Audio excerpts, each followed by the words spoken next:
Hello दोस्तों, हमारे channel पर आप सभी मित्रों का बारंबार नमस्कार है। सभी मैं अपने यूट्यूब फैमिली को नमस्कार कह रही हूँ। आप प्लीज अपना सपोर्ट दिए रहिए मुझे। और मैं आपके सामने बहुत सुंदर सुंदर से निर्गुण गीत प्रस्तुत कर रही हूँ। आप सुनिए और मुझे जरूर कमेंट में बताइएगा कि ये गीत आपको कैसा लगा। देखिए कितना सुंदर सा शरीर भगवान ने सबको प्रदान किए हैं, और लेकिन इस शरीर का कोई भी घमंड नहीं करना चाहिए, क्योंकि ये प्रभु की देन है और एक दिन मिट्टी में ही मिल जाना है। इस पंचरचित शरीर को एक दिन खत्म हो जाना है। तो ऐसा ही एक सुंदर सा गीत है। देखिए ये पिंजड़ा एक दिन खाली हो जाएगा, और किस प्रकार से इस गीत में इसे दर्शाया गया है आप फुल वॉच करके सुनेंगे तो आपको बहुत ही आनंद आएगा। आइए इसका आनंद लेते हैं। काहे देहिया के इतना गुमान हो, काहे देहिया के इतना गुमान हो, एक दिन मटिए से हुई है सिंगार हो, एक दिन मटिए से हुई है सिंगार हो। काहे देहिया के इतना गुमान हो, एक दिन मटिए से हुई है सिंगार हो, एक दिन मटिए से हुई है सिंगार हो। कंचन काया बदली तो राजई है, कंचन काया बदले तो राजई है, जुन नस फाड़ के बंद सब हुई है, जुन नस फाड़ के बंद सब हुई है। फिर मुहवा के फिर मुहवा के बोलिया या पार हो, एक दिन मटिए से हुई है सिंगार हो, एक दिन मटिए से हुई है सिंगार हो।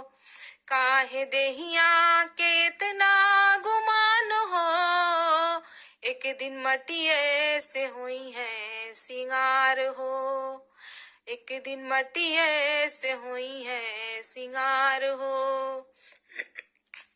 महल अटारी यही रही जई है, महल अटारी यही रही जई है, धन और दौलत साथ नहीं जई है, धन और दौलत साथ नहीं जई है।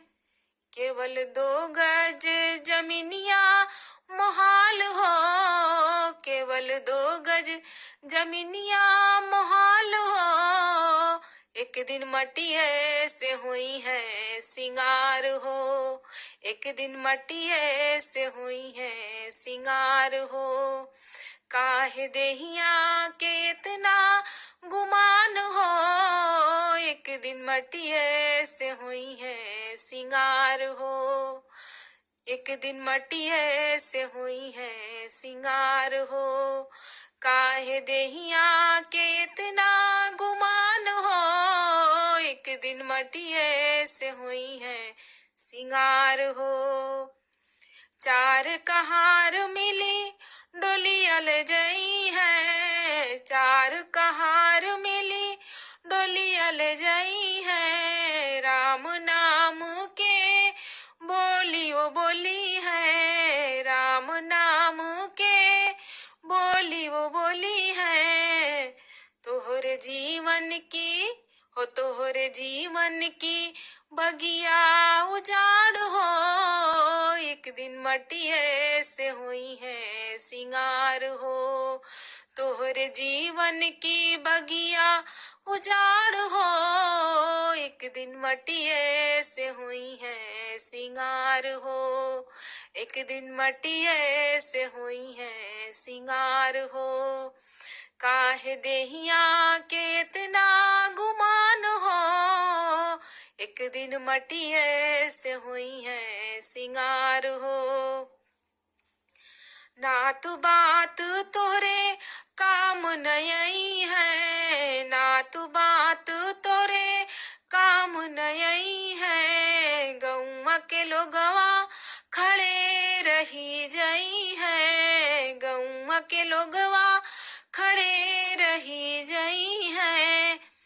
भाई भतीजा बनी है कहार हो, भाई भतीजा बनी है कहार हो, एक दिन मटिए से हुई है सिंगार हो, एक दिन मटिए से हुई है सिंगार हो।